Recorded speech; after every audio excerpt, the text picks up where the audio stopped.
다 함께 찬송가 290장 부르심으로 종려주일 새벽 기도회를 시작하겠습니다.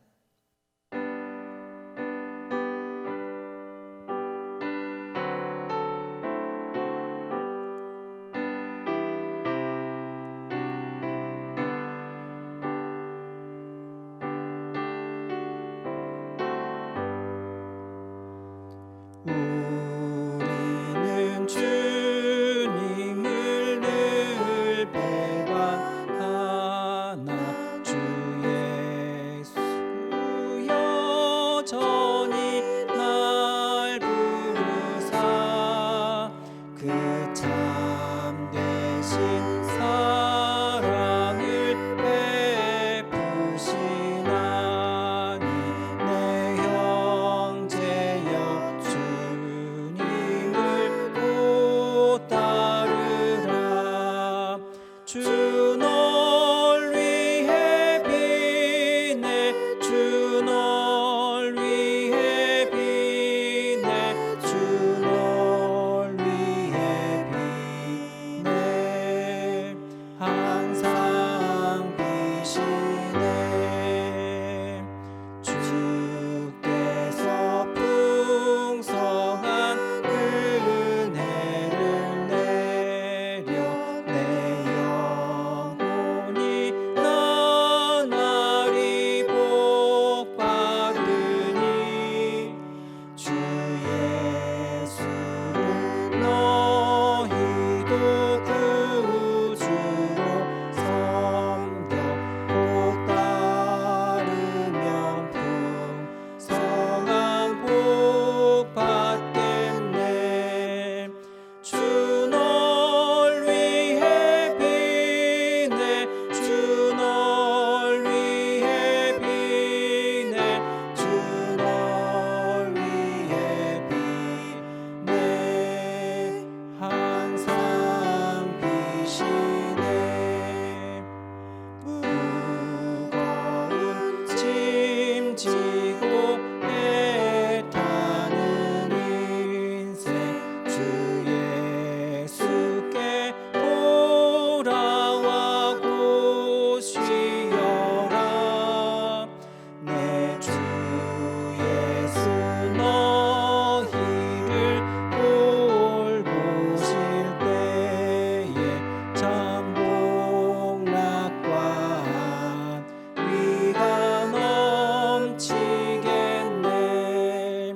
주 널 위해 비네 주 널 위해 비네 주 널 위해 비네 항상 비시네.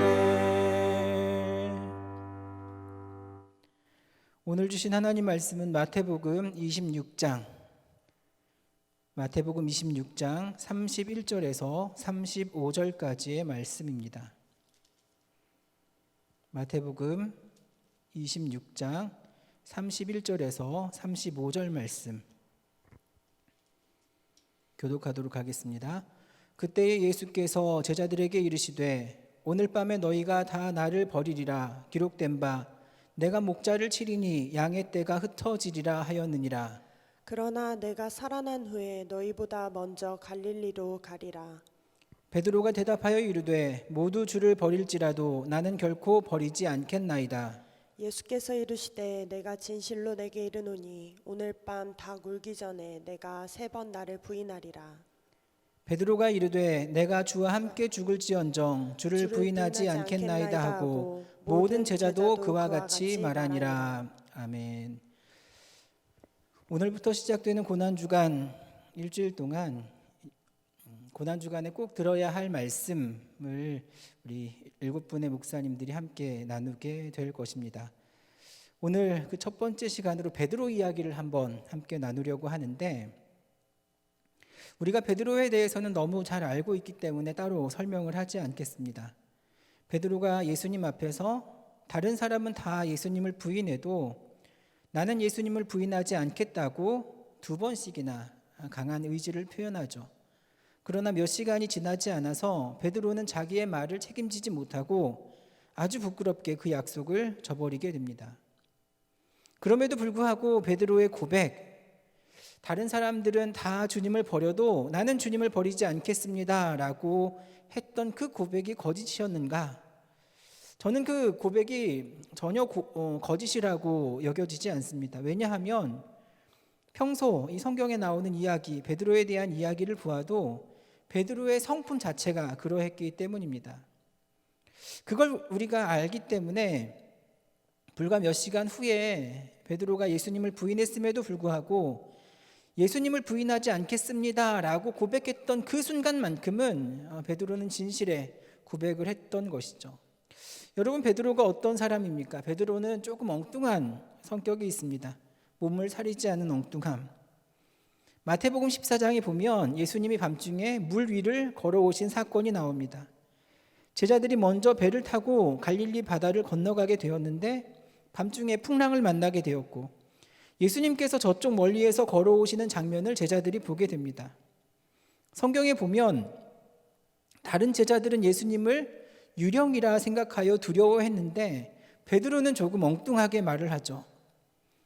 마태복음 14장 28절에 보면 주여 만일 주님이시거든 나를 명하사 물 위로 오라 하소서.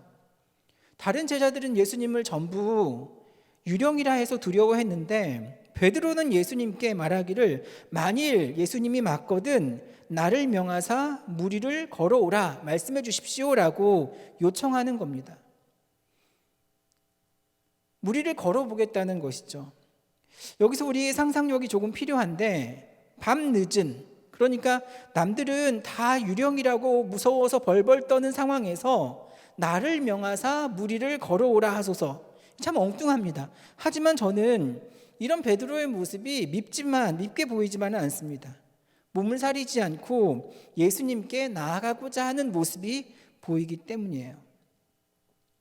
또 베드로는 혈기 있고 충동적인 사람이죠.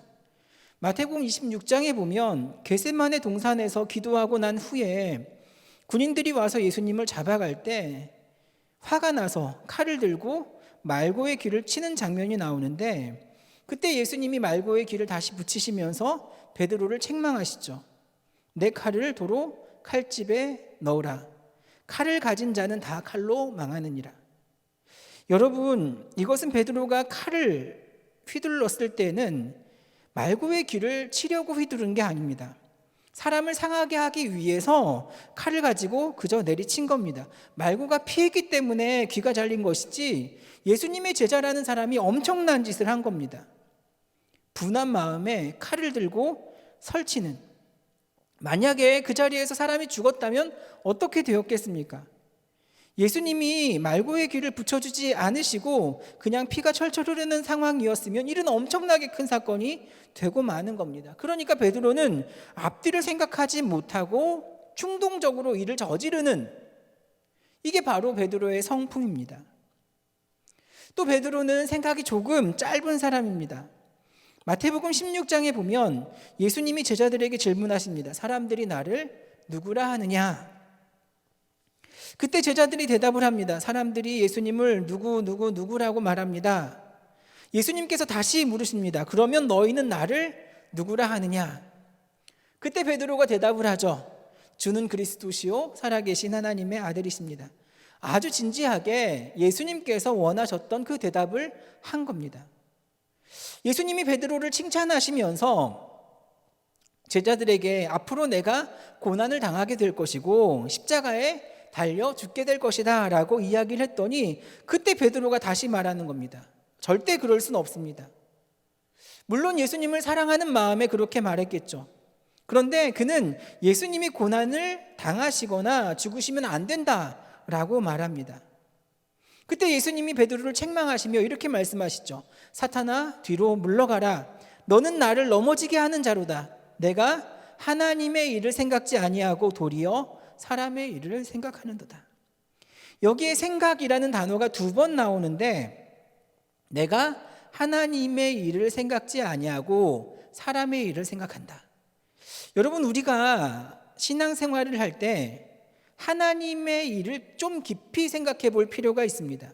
그러니까 단순하게 내 일만 생각하는 것이 아니라 하나님의 뜻과 하나님의 생각도 좀 헤아릴 필요가 있는데 베드로가 그러지 못했다는 겁니다. 베드로는 사람의 일만 생각하는 단순한 면이 있었던 거예요. 또 베드로가 어떤 사람입니까? 오늘 본문 26장을 보면 언제나 자신 있는 사람으로 비춰집니다. 오늘 본문 33절에 봐도 확신 있게 그는 대답합니다. 모두 다 주님을 버릴지라도 나는 그렇게 하지 않겠습니다. 여기에 있는 11명의 제자들, 다른 제자들은 예수님을 버릴 수 있겠지만 나는 절대 그렇게 하지 않습니다. 아주 확신에 찬 목소리로 대답을 합니다. 그러나 어떻게 됩니까? 몇 시간 지나지 않아서 엄청난 실수를 저지르게 되죠.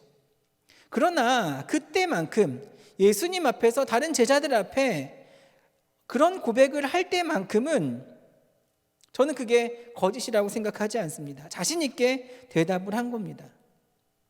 이렇게 베드로의 모습을 보았을 때 조금 엉뚱하고 즉흥적이고 혈기왕성하고 좀 생각이 짧고 자신감이 충만한 사람, 이렇게 말할 수가 있습니다. 그런데 베드로는요, 의리가 있는 사람입니다. 거짓말을 하지 않는 사람이에요. 진실합니다. 이런 사람들의 마음은 자신감과 내가 강하다고 하는 의지에서 나오거든요. 그러니까 성품이 즉흥적이고 생각이 모자라고 자신감 충만한 사람은 강한 사람이다, 이렇게 여기시면 됩니다. 그런데 여러분, 오늘 성경에서 우리에게 알려주는 것이 무엇입니까? 아무리 강한 사람이라고 해도 넘어질 때가 있다는 거예요.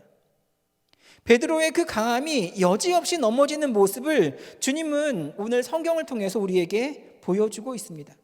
그렇게 강하게 힘으로 주님을 부호하겠다고 자신만만해했던 베드로, 주님 저 모르십니까? 저 베드로입니다. 저 강한 사람입니다.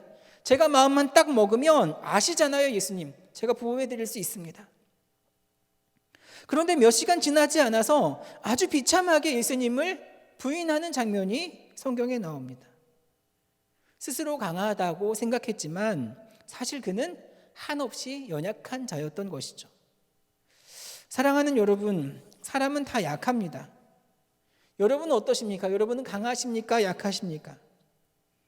강하시다고요? 그러면 얼마나 강하십니까? 주님께서 우리에게 원하시는 것은 강한 척하는 것이 아니라 우리의 약함을 그대로 인정하고 그 모습 그대로 주님 앞에 나아가는 것입니다. 믿음이라고 하는 것, 신앙생활이라고 하는 것이 바로 거기에서 출발하는 것이거든요. 하나님, 저는 약합니다. 저는 부족합니다. 저는 아무것도 할 수 없습니다. 그렇기 때문에 주님이 저를 좀 도와주셔야 합니다. 여러분 어떻습니까? 그동안 솔직히 우리 얼마나 약하다고 생각하며 살았습니까? 정말 우리가 주님 앞에서 약한 존재라고, 아무것도 할 수 없는 존재라고, 1시간 뒤의 일은 내가 모르는 존재라고, 1시간 뒤에는 내가 어떻게 변할지 모르는 존재라고 그렇게 여기며 살아가는 사람이 몇이나 되겠습니까? 주님 오늘 말씀을 통해서 우리에게 그것을 묻고 계십니다. 주님께서 우리에게 원하시는 것은, 주님 우리는 약한 존재입니다. 약한 존재이기 때문에 쓰러질 수밖에 없습니다. 약한 존재이기 때문에 1시간 뒤에 나는 어떻게 변할지 알 수가 없습니다. 그러니 주님이 날 붙잡아 주시지 않으면, 나를 도우시지 않으면, 나를 일으켜 주시지 않으면 우리는 1시간 한시도 서 있을 수 없습니다. 이 고백을 주님께서 우리에게 듣기를 원하십니다. 그것이 바로 그리스도인이죠. 그것이 바로 하나님의 자녀이죠. 그런 베드로를 주님이 일으켜 세우십니다. 그런데 여러분, 주님이 베드로를 일으켜 세우시는 모습이 참 섬세하십니다. 오늘 본문은 베드로가 주님을 3번 부인하는 모습이 나오지만 마태복음 26장 뒷부분에 나오는 이야기, 대제사장 가야바의 뜰까지 베드로가 쫓아갔다가 거기서 밤에 모닥불을 쬐고 있습니다. 여종이 저 사람은 예수님과 함께한 무리다 하는 부분부터 3번 예수님을 부인하는 모습까지, 이 이야기까지 우리가 머릿속에 담아놔야 오늘 본문이 제대로 이해가 됩니다. 3번 주님을 부인하는 모습이 나오는데 마태복음 26장 75절에는 단순하게 이에 베드로가 예수의 말씀에 닭 울기 전에 내가 3번 나를 부인하리라 하심이 생각나서 밖에 나가서 심히 통곡하니라. 오늘 이 말씀을 통해 이 부분을 봤을 때 베드로가 몇 시간 전에 예수님을 부인했는데 예수님께서 내가 닭 울기 전에 나를 3번 부인하게 될 거야 라는 그 말이 생각나게 된 겁니다. 그래서 닭이 우는 그 시점, 내가 예수님께 자신 있게 이야기했던 나는 예수님을 절대 부인하지 않겠다는 말씀이 생각이 나서 회개하고 통곡하는 장면이 그려지고 있는 거예요. 베드로 스스로가 자신의 잘못을 깨닫고 회개하고 통곡하고 있는 것으로 마태복음은 기록하고 있는 겁니다. 그런데 똑같은 상황을 누가는 좀 더 섬세하게 기록하고 있어요. 누가복음 22장 60절에서 62절 말씀을 제가 읽도록 하겠습니다. 베드로가 이르되 이 사람아 나는 내가 하는 말을 알지 못하노라 하고 아직 말하고 있을 때에 닭이 곧 울더라. 주께서 돌이켜 베드로를 보시니 베드로가 주의 말씀 곧 오늘 닭 울기 전에 내가 3번 나를 부인하리라 하심이 생각나서 밖에 나가서 심히 통곡하니라. 마태는 이렇게 기록합니다. 닭이 울었을 때 내 잘못을 기억하고 베드로가 통곡했다. 그런데 누가는 닭이 울었을 때 저 멀리에서 고난을 당하고 있는 주님이 베드로를 보았다라고 말합니다. 베드로도 예수님을 보았을 겁니다. 그러니까 예수님과 베드로의 눈이 마주친 것이죠. 그 주님과의 시선이 교차했을 때 베드로는 자신의 잘못을 깨닫게 된 겁니다. 저는 누가복음의 말씀이 더 맞지 않나 생각합니다. 닭이 울어서 베드로가 깨달은 것이 아니라 예수님이 베드로에게 깨닫게 하신 겁니다. 주님이 먼저 우리의 연약함을 아시고 그 베드로에게 죄를 고백할 수 있는 힘을 불어 넣어주신 거예요. 그것이 바로 32절에 내가 부활하여 너희보다 먼저 갈릴리로 가리라는 말씀과도 같은 말씀인 것이죠.